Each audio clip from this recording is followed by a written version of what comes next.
ये तो बेशक बहुत चुनौतीपूर्ण कार्य था, विशेषकर मतलब कि शिक्षा के क्षेत्र में, जहां मतलब कि बच्चों से संवाद या शिक्षक से संवाद एक मतलब कि निरंतर होना चाहिए। न कोविड संकट और उस संक्रमण काल में लगभग पूरा मतलब कि चीज लॉकडाउन था, और वैसे में बच्चे विद्यालय नहीं आ पा रहे थे। बच्चों को राइट टू एजुकेशन के तहत कैसे हम उनका जो अधिकार है, हक है, कैसे सुनिश्चित करें, ये बहुत बड़ा मतलब कि चैलेंज था शिक्षा विभाग के लिए भी, और सभी मतलब कि हम लोग जो शिक्षा अधिकार अधिनियम के अनुपालन के लिए जो जिला में है उनके लिए भी। और ये रहा, और मतलब कि मेरा विभाग भी बहुत तरह से प्रयास कर रहा था, और ऑनलाइन विद्यालय कैसे डीडी के माध्यम से या माई मोबाइल ऐप्स के माध्यम से कैसे बच्चों को उनकी शिक्षा को सुनिश्चित किया जाए, एक चैलेंज था। और कई मामलों में इसलिए चैलेंज बड़ा था कि बच्चों के लिए ये एक प्रयास नया, बच्चे अवगत नहीं है, और आप भी अवगत होंगी कि हमारा विद्यालय और हमारे विद्यालयों में जो बच्चे हैं वो ऐसे परिवेश से आते हैं जिनके पास मोबाइल नहीं है, इंटरनेट नहीं है, उसे सुदूर गांव में, जहां मतलब कि अभी तक पूरी तरीके से इंटरनेट का एक्सेस नहीं है। वैसे स्थिति में उनको कैसे हम पाठचर्या को, पाठ्यक्रम को कैसे पहुंचाएं, कैसे उनको शिक्षा से जोड़े रखें, ये एक चैलेंज था। और आपके भी हम लोग देखे कि मतलब कि आपका भी प्रयास बहुत सराहनीय था, खासकर मतलब कि शून्य निवेश पर कैसे नवाचारी पहल किए जा सकते हैं, कैसे शिक्षकों में एक उत्साह और उनकी क्षमता वर्धन की जा सकती है, कैसे उनको हम अवगत करें कि किस माध्यम से मतलब कि बच्चों को ऑनलाइन शिक्षा प्रदान करें, कैसे उनसे मतलब कि साधारण वे में जुड़ा जा सके। एक पहल बहुत मतलब कि सराहनीय रहा, खासकर मतलब कि बहुत बहुत शुक्रिया अरविंद सोसाइटी के मतलब कि संस्था को और उससे जुड़े लोगों को भी, जिन्होंने मतलब कि इसका संज्ञान लिया और हमारे शिक्षकों को सशक्त और उनका उन्मुखीकरण करने के लिए प्रयास कर रहे हैं। उसके लिए मतलब कि मैं शिक्षा विभाग की तरफ से मतलब कि आप लोगों को बधाई दे रहा हूँ। धन्यवाद। तो एक तो चैलेंज था और है, अभी भी है, खास करके मतलब कि 1 to 5 क्लास के बच्चे जो मतलब कि उस तरह से मतलब कि इंटरनेट फ्रेंडली नहीं होते हैं। बहुत मतलब कि हमारे छोटे वर्ग के बच्चे जो मतलब कि बहुत सही ढंग से मोबाइल नहीं चला सकते, चाहे वैसे अभिभावक जिनके पास नहीं है मोबाइल, तो वो कैसे अपने पठन पाठन को संचालित करें या प्रारंभ रखें, ये एक चैलेंज है। और खैर जो हम लोगों के संसाधन है उसमें हम लोग प्रयास कर रहे हैं कि सभी बच्चों से जुड़े और उनका जो शिक्षा का अधिकार है वो उसको कैसे सुनिश्चित करें। तो इसके लिए हम लोग हैं, प्रयत्नशील हैं और लगे हुए हैं। जब हम उस प्रयास की बात करें जब मतलब कोविड संकट नहीं था, जो शून्य निवेश नवाचार पहल जो है वो बहुत ही महत्वपूर्ण प्रयास है। और मतलब कि हम मतलब कि आपसे मतलब कि आग्रह होगा कि इसको और बृहद पैमाने पे प्रारंभ करने की। इसमें जैसे हमारे यहाँ तो खैर पूर्व से काम हो रहा है, लेकिन हम समझ रहे हैं कि बहुत शिक्षकों का क्षमता वर्धन नहीं हो पाया है।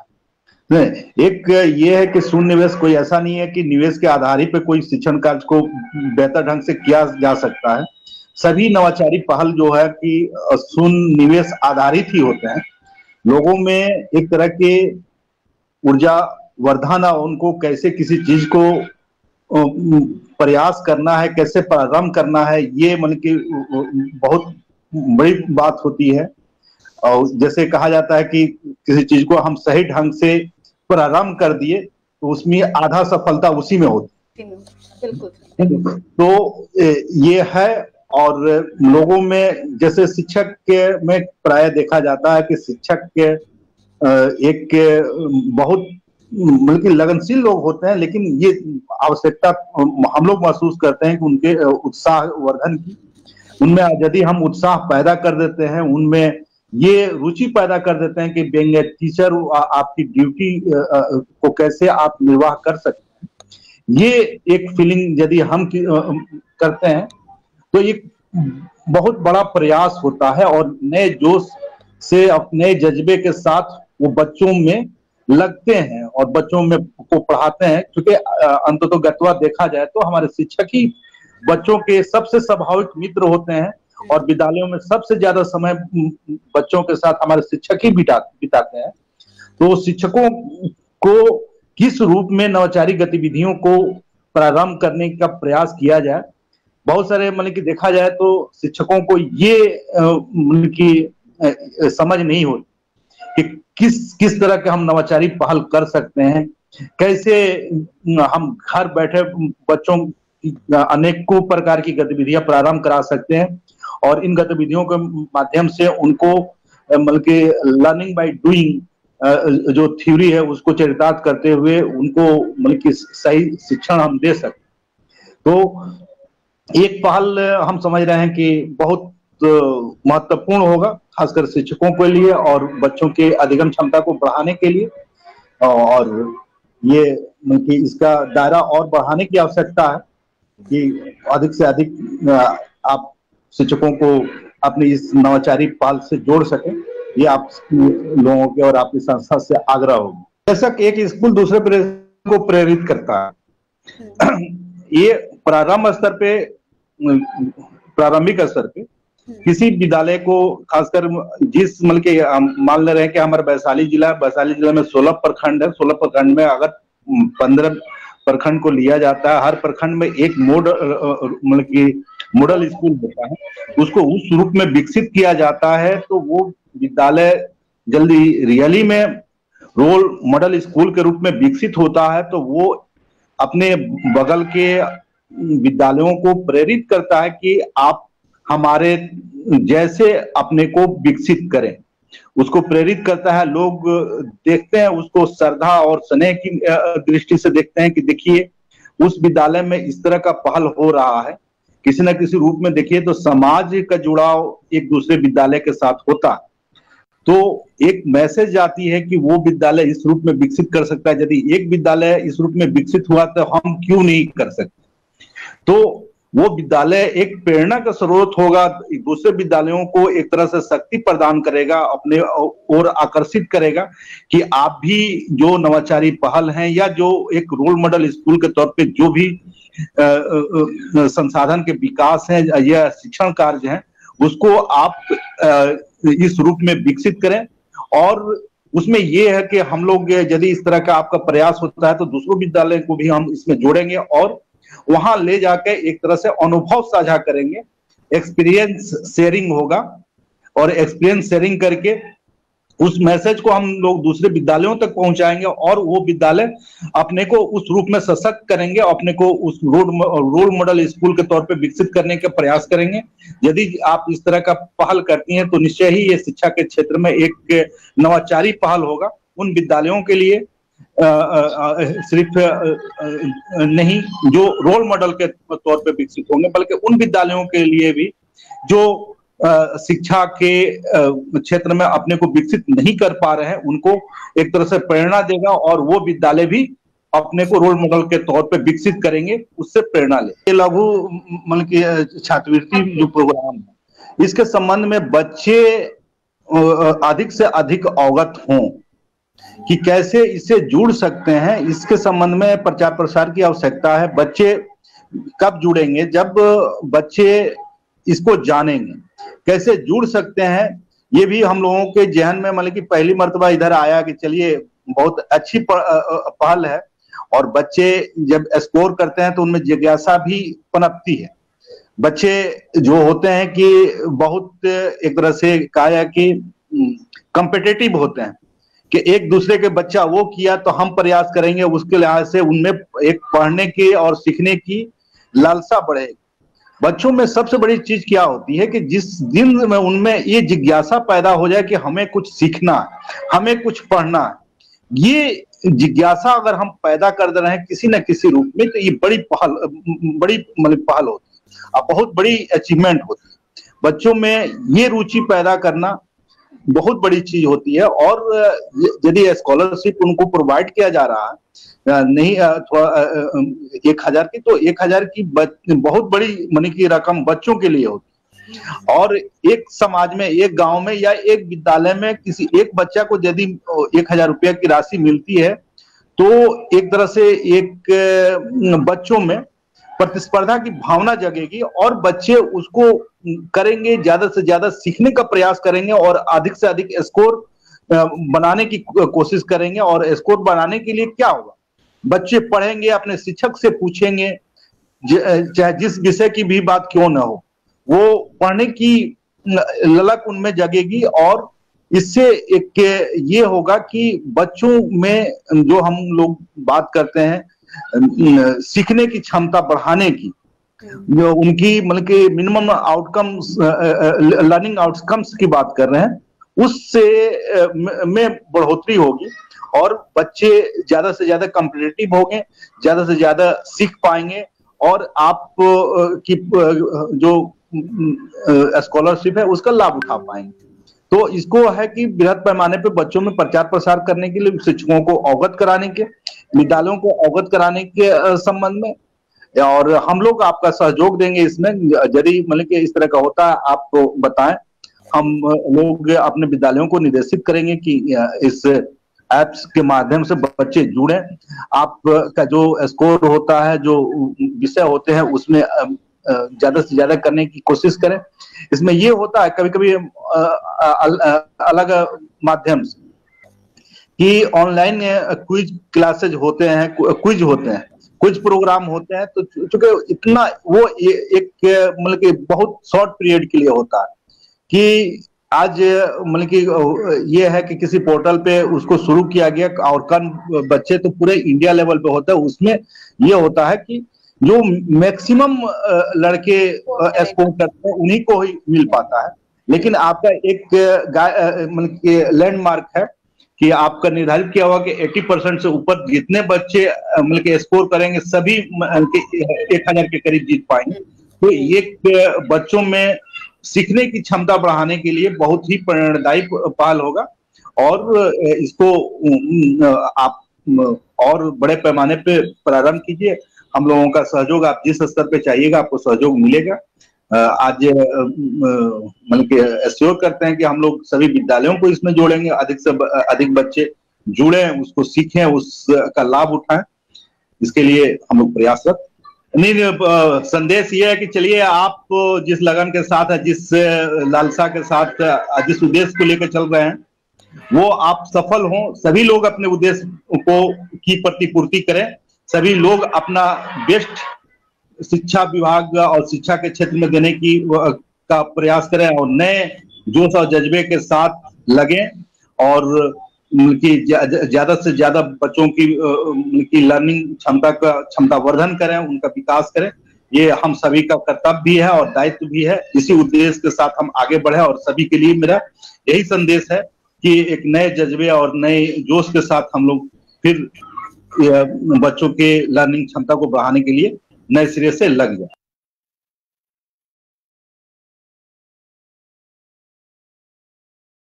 नमस्कार साथियों, मेरा नाम चंद्रदेव कुमार।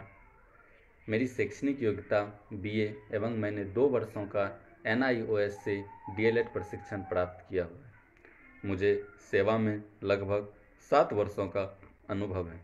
मेरी जिले की विशेषता यहाँ के धार्मिक स्थल माँ पूरन देवी मंदिर एवं बोरनेश्वर नाथ मंदिर है। मान्यता यह भी है कि इस जिले का नाम पूर्णिया माँ पूरन देवी के नाम से ही रखा गया था।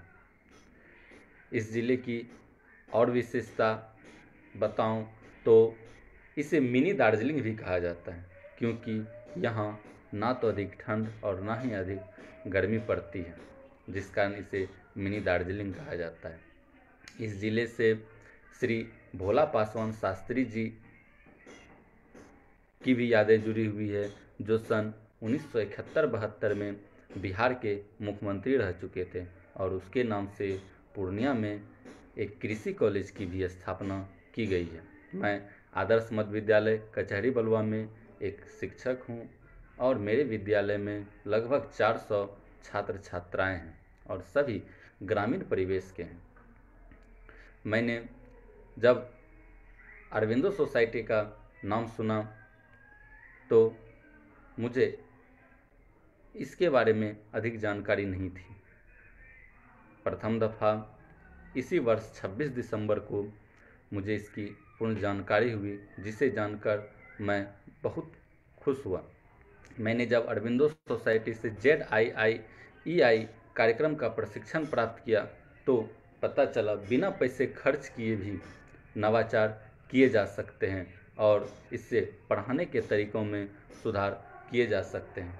इनोवेटिव पाठशाला कार्यक्रम के प्रशिक्षण से मुझे अपने समझ को, जो मेरे दिमाग में आइडिया थे, जो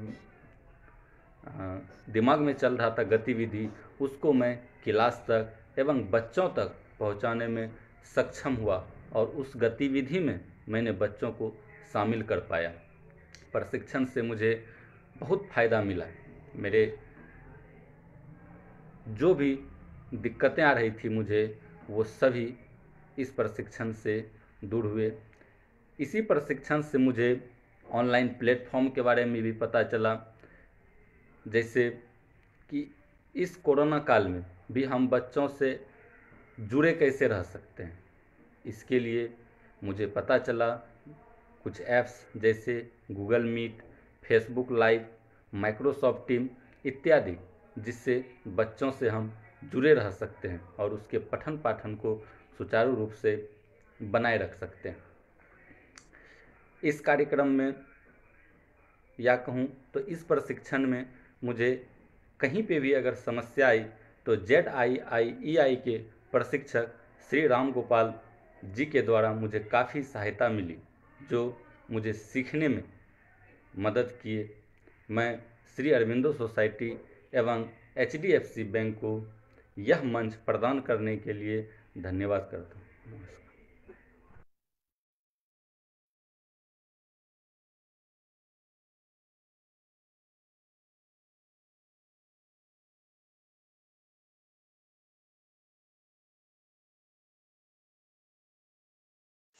नमस्कार, मेरा नाम कुमारी पल्लवी है और मैं अररिया जिले के फारबिसगंज प्रखंड के एक पंचायत रहिकपुर ठिला मोहन के प्राइमरी स्कूल में सहायक शिक्षिका के पद पर कार्यरत हूँ।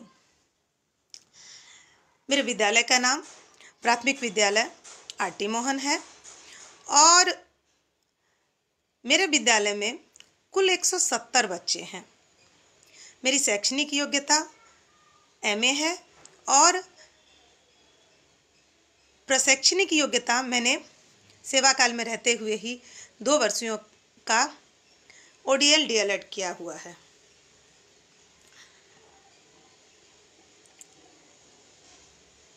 मैं अपने ज़िले के विषय में कुछ इसकी विशेषताओं के बारे में आपको बताऊं। मेरा ज़िला नेपाल से बिल्कुल सटा हुआ है और बगल में ही बॉर्डर है। खासकर हमारे प्रखंड से कुछ ही दूरी पे नेपाल बॉर्डर है। हिमालय पर्वत श्रेणी की जो चोटी है वो कंचनजंगा, वो आपको आसानी से देखी जा सकती है। मक्के की खेती, अगर उत्पादन के मामले में कहा जाए तो मक्के और मूंगफली के लिए ये ज़िला प्रसिद्ध है। खासकर मूंगफली के लिए जो मेरा क्षेत्र है, मेरे विद्यालय का जो क्षेत्र है, वो आपको मूंगफली की खेती के लिए ज़्यादा प्रसिद्ध है। अब एक बात और, हमारे महान लेखक साहित्यकार फणीश्वरनाथ रेणु जी, वो भी इसी ज़िले के से बिलोंग करते थे। तो कुछ मायनों में मेरा ज़िला बहुत ही उत्कृष्ट है। अब मैं आपको अपने कुछ अनुभव आप लोगों के साथ शेयर करना चाहती हूँ। मैंने जब शुरुआत में विद्यालय योगदान दिया, पिछले 9 वर्षों का मेरा शैक्षणिक अनुभव है। मैंने जब विद्यालय में अपना योगदान दिया तो मुख्य रूप से प्राथमिक विद्यालय होने के कारण हम सारे शिक्षक सभी विषय को पढ़ाते थे और एक रूटीन के तहत हम चलते थे। परंतु मुझे थोड़े दिनों के बाद जब नामित शिक्षकों की बात आई तो मुझे एक नामित शिक्षक बनाया गया। वर्ग 1 और 2 के लिए मैं नामित की गई थी। वैसे तो दिक्कतें मुख्य रूप से उनकी 3 विषय होती थी, तो दिक्कतें सभी विषयों में थोड़ी बहुत आती थी, परंतु इंग्लिश का जो विषय था उस विषय में बच्चों को बहुत ज़्यादा दिक्कतें आ रही थी और उनकी दिक्कतें आने के कारण मेरे सामने कई तरीके की समस्याएं आती जा रही थी। मैंने जब उनका फंडामेंटल उनके आधारभूत जानकारी को भी मैंने जानना चाहा तो मुझे लगा कि ये तो बच्चे रोज़मर्रा की बातों को भी सही तरीके से नहीं बोल पाते थे और अल्फ़ाबेट या किसी भी चीज़ की अंग्रेजी से जुड़ी हुई जो भी आधारभूत जानकारियाँ होती है वो उनके पास नहीं थी। ये मेरे लिए चैलेंज था। शिक्षा के क्षेत्र में नवाचार गतिविधि, ये जब से मैं शैक्षणिक मेरा सेवा काल जब से शुरू हुआ तब से ये बातें मैं सुनती आ रही हूँ और हम लोगों ने इस पर अमल भी किया है। मैंने बच्चों को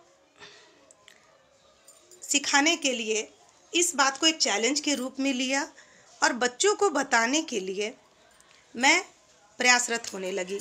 कभी TLM, कभी आपको किताबें, कभी आपको गतिविधि और कभी बहुत तरीके से मैं बच्चों में इस विषय की जानकारी देने लगी। मैं थोड़ी थोड़ी सफल भी हो रही थी। तभी ऑरविंदो ZIIEI जो श्री ऑरविंदो सोसाइटी की देन है, इसके बारे में जाना, इस प्रशिक्षण के बारे में जाना और पहले तो संकुल स्तर पर 1 दिवसीय इसकी कार्यशाला हम लोगों की हुई, तो हम लोगों ने इसमें अपना बहुत ही अच्छा योगदान दिया था और बहुत ही अच्छे तरीके से संकुल स्तर पर हम लोगों का वर्कशॉप हुआ था। इस तरीके से जब TLM बनाने में पैसे खर्च होते थे और ये भी डर लगा हुआ रहता था कि बच्चे इन सारे TLMs को ज़्यादा टच करेंगे या ज़्यादा एक दूसरे के पास लेंगे देंगे तो उस TLM के बिगड़ने या नष्ट होने का भी डर रहता था। फिर ये भी रहता था कि फिर मुझे बनाना पड़ेगा, फिर मेरे पास फिर मुझे इसमें अपना इन्वेस्ट करना पड़ेगा। जब ZIIEI की बात आई और इसमें शून्य निवेश नवाचार के बारे में जब मैंने जाना तो मुझे बहुत ही खुशी हुई इस जानकारी को जानकर कि शून्य निवेश के तहत भी मैं बच्चों में उन सारी गतिविधियों को, उन सारी एक्टिविटी को, उन सारी जानकारियों को डाल सकती हूँ जिनको मैं पैसे खर्च करके डालना चाह रही थी। और मुझे लगता है कि मेरी कोशिश कुछ श्री ऑरविंदो सोसाइटी के जो कार्यकर्ता हैं उनका सहयोग, जो मैंने भी गतिविधि बनाई या मैंने जो भी किया काम उसमें उनका जो दिया हुआ सहयोग, ये सारा कुछ मुझे एक पॉजिटिव रिजल्ट देने लगा। सपोज दैट मैं बताना चाहूँगी कि मैंने बच्चों में अंग्रेजी अल्फ़ाबेट की जानकारी देनी चाहिए। अब मैंने ओ की जानकारी देनी थी। मैंने उनको अपने हाथों की चूड़ियाँ, जिसमें मैंने कोई भी इन्वेस्ट नहीं किया था, वो मेरी रोज़मर्रा की उपयोग की चीज़ें थी। मैंने अपने हाथों की चूड़ियों को निकालकर बच्चों को ओ अल्फ़ाबेट की जानकारी दी और बच्चों को बताया कि ओ अल्फ़ाबेट जो होता है वो इस तरीके कि ये जैसे चूड़ी गोल होती है ना, तो ये बिल्कुल इसी तरीके का ओ अल्फ़ाबेट होता है। इस तरीके से और भी बिना पैसे खर्च किए कई तरीके की चीज़ें थी जो मैंने ओ अल्फ़ाबेट को के साथ साथ और भी बाकी कई अल्फ़ाबेट थे जिसकी जानकारी मैंने बच्चों में दी।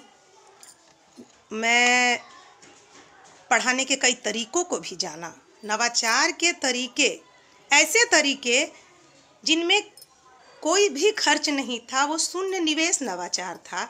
मैंने उसके तरीकों को जाना और मुझे ये जानकर, मुझे ये कहते हुए बड़ी प्रसन्नता हो रही है कि ZIIEI जो श्री अरविंदो सोसाइटी के तहत ये कार्यक्रम है,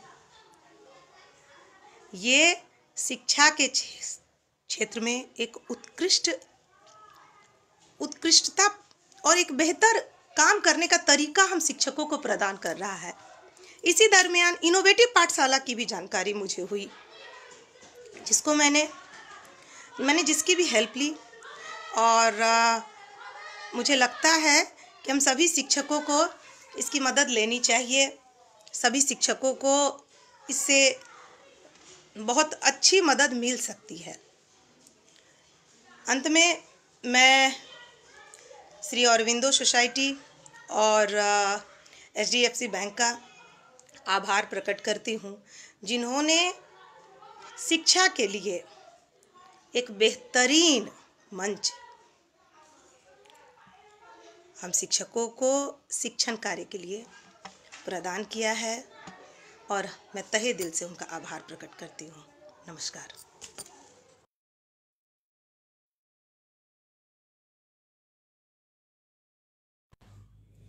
नमस्कार, मैं मनीष कुमार, शैक्षिक योग्यता MA इतिहास से और प्रशिक्षणिक योग्यता DLED, और मुझे शिक्षण के क्षेत्र में 7 वर्षों का अनुभव है और मेरे विद्यालय का नाम प्राथमिक विद्यालय महावीर दास टोला कुसमोल, जो कि बिहार राज्य के अररिया जिला के अंतर्गत आता है, और मेरे गांव का नाम महात्मा बाजार है, जहां से विद्यालय की दूरी महज 2 किलोमीटर है। और मेरे गांव काफ़ी प्रसिद्ध है क्योंकि यहाँ पे गौतम बुद्ध की बहुत बड़ी प्रतिमा लगी हुई है और इस कारण से इसे बुद्ध चौक के नाम से जाना जाता है। और हम इसे कहा जाता है कि जब से ये प्रतिमा लगी हुई है तभी से जो है इस गांव के शिक्षा क्षेत्र में काफ़ी नाम है और यहाँ के लोगों में यहाँ के लोगों में शिक्षा के स्तर में काफ़ी सुधार हुआ है। और ये धरती अररिया की धरती रेणु की धरती है, जहाँ पर लोगों में रचने की, गढ़ने के लिए काफ़ी प्रेरणा का कार्य करते हैं। और मेरा नियुक्ति 2014 ईस्वी में हुआ। जब मेरी नियुक्ति हुई तो मैं जब विद्यालय गया तो वहाँ पर हमारे विद्यालय में शिक्षकों की संख्या बहुत कम थी। मात्र एक शिक्षिका थी जिसके ऊपर जो है सारी जवाबदेही बनी हुई थी, जिससे बच्चों में जो है शिक्षा में स्तर में थोड़ा सा कमी थी शिक्षक के अनुभव के कारण से। जब मेरी उपस्थिति वहाँ पे हुई तो मैंने विद्यालय में शिक्षा में बच्चों की उपस्थिति बढ़ाने के लिए, शिक्षा में सुधार के लिए मैंने सभी अभिभावकों से संपर्क किया और बच्चों को विद्यालय से जोड़ने का प्रयास किया। विद्यालय में बच्चों को हिंदी सिखाने का मैंने पहले संकल्प लिया था, क्योंकि बच्चे को अगर हिंदी नहीं आ रही है तो उसे सारे विषय को समझने में काफ़ी परेशानी होगी। इसके लिए मैंने खेल विधि को चुना। इसमें कोई भी खेल हो उसमें मैंने पहाड़ा का उपयोग, मैंने वर्ण का उपयोग, कघारा का उपयोग करने के लिए बच्चों को प्रेरित किया और बच्चे हुबहू खुद ब खुद सभी खेलों में इनका प्रयोग करने लगे। और मैंने शून्य निवेश पर बच्चों को पास के परिवेश से संबंधित बातों से अवगत कराया। जब गणित की बजाय तो मैंने मेरे घर के बगल में एक गैरेज है जहाँ पर मोटरसाइकिल ठीक किए जाते हैं, वहाँ पर मैं 2 दिन 3 दिन पर जाता था भी और हूँ भी। वहाँ से मैं कल कारखाने के रूप में बचे अपशिष्ट के रूप में, जैसे कि बॉल वायरिंग है, उसको मैं इकट्ठा करता हूँ। और बहुत सारा कुछ सारा आकृति है जो ज्यामिति संबंधित है, क्षेत्रमिति संबंधित है, उनको मैं लेता हूँ। विद्यार्थियों को इससे आकृतियों से अवगत कराता हूँ और क्षेत्रमिति को अवधारणाएँ समझाने में काफ़ी मददगार साबित होती है। और मेरा प्रथम संकल्प था कि विद्यालय में सभी बच्चे हिंदी पढ़ना सीख जाएं, और जिसको मैंने महज 6 महीने में पूरा किया। और विद्यालय में उपस्थिति, पढ़ाई के इस स्तर में सुधार के कारण से विद्यालय में इतनी उपस्थिति हुई कि आज मेरा विद्यालय भरगांव प्रखंड में उपस्थिति में सर्वोत्तम स्थान पर है। और गत वर्ष मैंने श्री अरविंदो सोसाइटी से मैंने प्रशिक्षण लिया था। उस प्रशिक्षण में बहुत सारे नवाचार का प्रयोग करने के लिए सीखा, और कुछ नवाचार को मुझे करने का ही मौका मिला। इसमें ये एक मानसिकता ख़त्म हो गई कि बच्चों को सिखाने के लिए जो TLM का उपयोग किया जाता है उसके लिए पैसे की आवश्यकता होती है। मतलब शून्य निवेश पर भी अच्छे से अच्छे TLM का उपयोग किया जा सकता है। मैंने ये श्री अरविंदो सोसाइटी के द्वारा सीखा।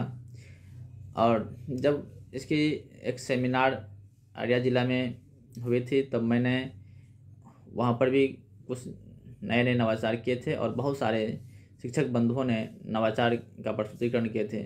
मुझे बहुत कुछ सीखने के लिए मिला।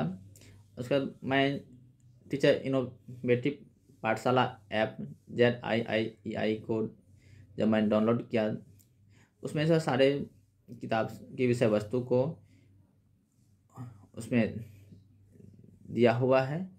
किसी भी पाठ को पढ़ाने से पहले मैं जब उसको देखता हूँ तो उसमें प्रस्तुतिकरण, किसी पाठ को प्रस्तुतिकरण कैसे किया जाए, लर्निंग प्लान कैसे बनाया जाए, और पाठ को पढ़ाने के बाद बच्चे ज़्यादा से ज़्यादा उसको रख सके, इसके लिए काफ़ी मददगार साबित हुई। और अभी कोरोना के समय में जब शिक्षा अस्त व्यस्त है, तो श्री अरविंदो सोसाइटी के द्वारा शिक्षा के क्षेत्र में विकास के लिए हम लोग को अभी फिर से ट्रेनिंग दिया जा रहा है। और इसके में सबसे ज़्यादा मतलब जो है, बच्चों को जो है घर बैठे ही ऑनलाइन शिक्षा के द्वारा कैसे जोड़ा जाए, और इसमें प्रयास किया जा रहा है। इसके लिए मैं श्री अरविंदो सोसाइटी को बहुत बहुत धन्यवाद अर्पित करना चाहता हूं, और साथ ही इसको प्रोत्साहन राशि देने वाले बैंक HDFC को भी धन्यवाद देता हूं।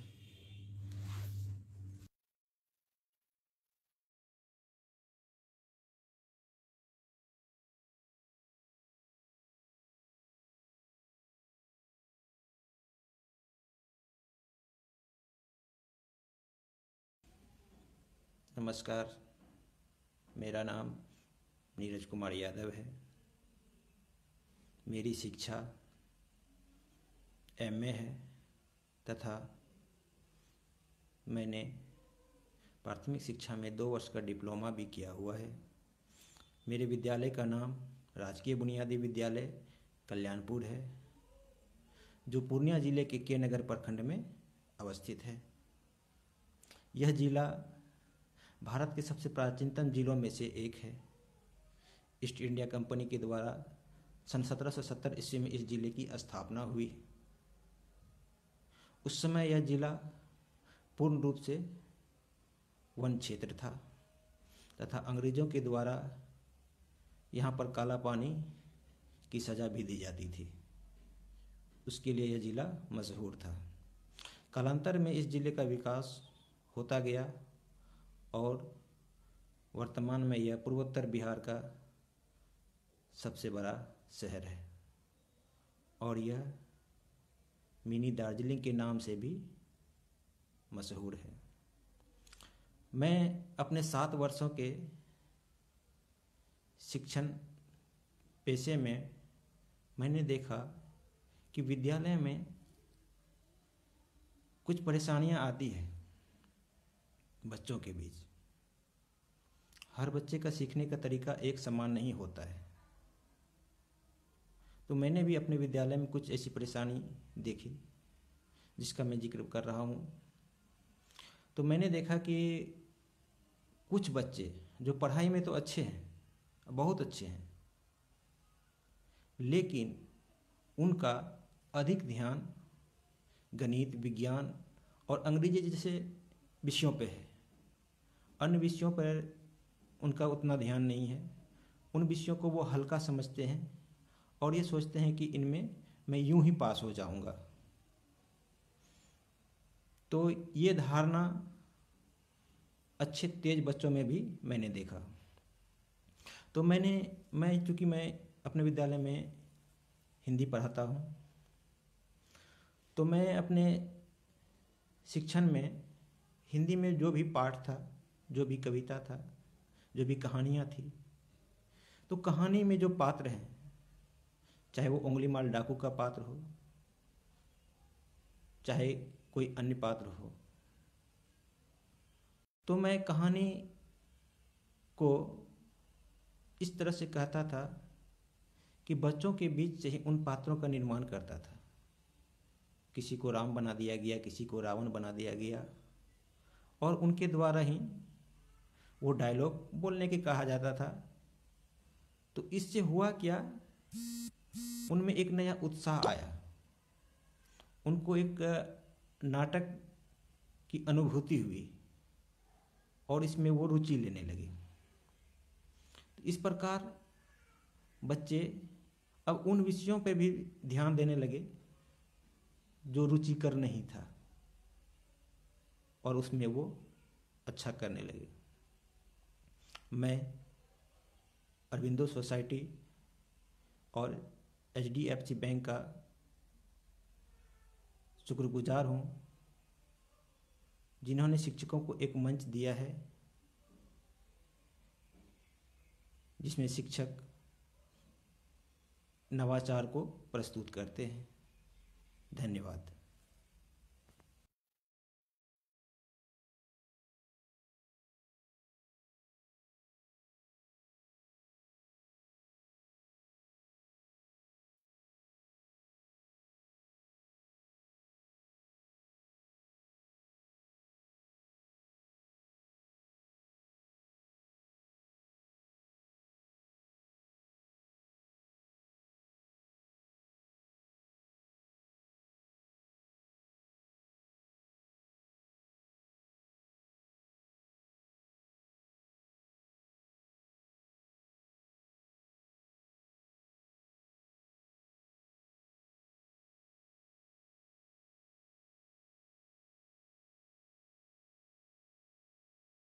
नमस्कार, मेरा नाम विक्रम कुमार।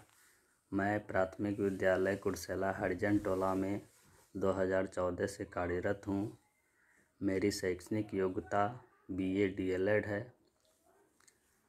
मुझे बहुत खुशी हो रही है कि अरविंदो सोसाइटी के द्वारा चलाए गए कार्यक्रम शून्य निवेश पर नवाचार शिक्षा के लिए ऑनलाइन मोड में प्रशिक्षण लेने का मौका मिला है। इसके लिए मैं अरविंदो सोसाइटी एवं HDFC बैंक को धन्यवाद देना चाहता हूँ। मैं अपने विद्यालय में गणित विषय पढ़ाता हूँ। एक बार जब मैं कक्षा 4 के विद्यार्थियों को गणित पढ़ा रहा था, ज्यामितीय आकृति के बारे में, तो मैंने यह पाया कि बच्चे अक्सर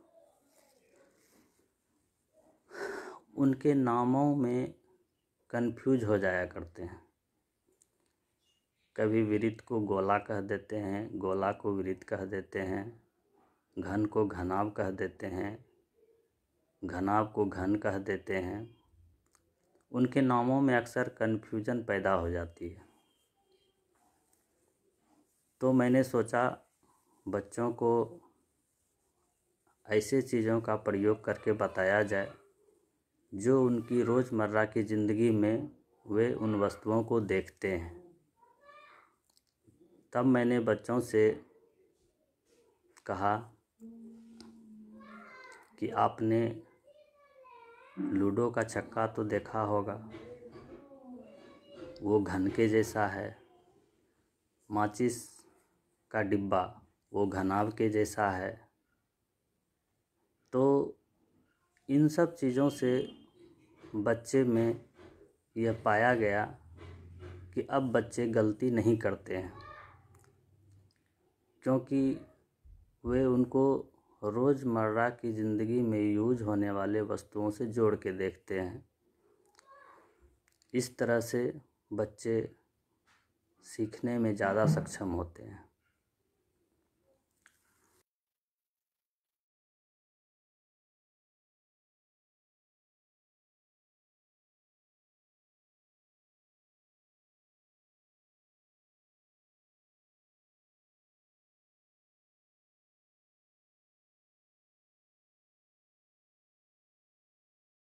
हम जो सेक्शन देखते हैं उसमें उच्च विद्यालय को ही हम लोग देखते हैं, और लॉकडाउन के पीरियड में जहाँ एक एकाएक सभी चीज रुक सी गई थी, तो उसमें तो सिर्फ एक चीज सहारा था, जो कि ऑनलाइन क्लासेस या दूरदर्शन के माध्यम से भी हमारे यहाँ जो क्लासेस चला उनकी रिपोर्टिंग या उनकी पहुंच सही से पहुंच सभी बच्चों तक हो पा रही है नहीं, ये सिर्फ ऑनलाइन ही माध्यम था।